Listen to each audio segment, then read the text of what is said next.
জীবনে একজন প্রিয়জন সবারই প্রয়োজন, সেই প্রিয়জন হয়ে তুমি, শুধু তুমি।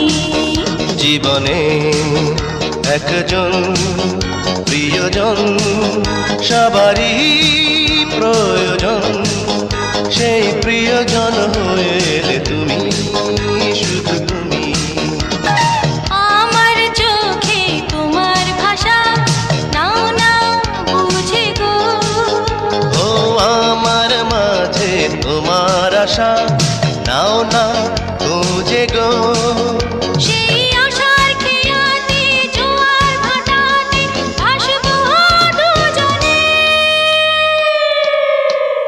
জীবনে একজন প্রিয়জন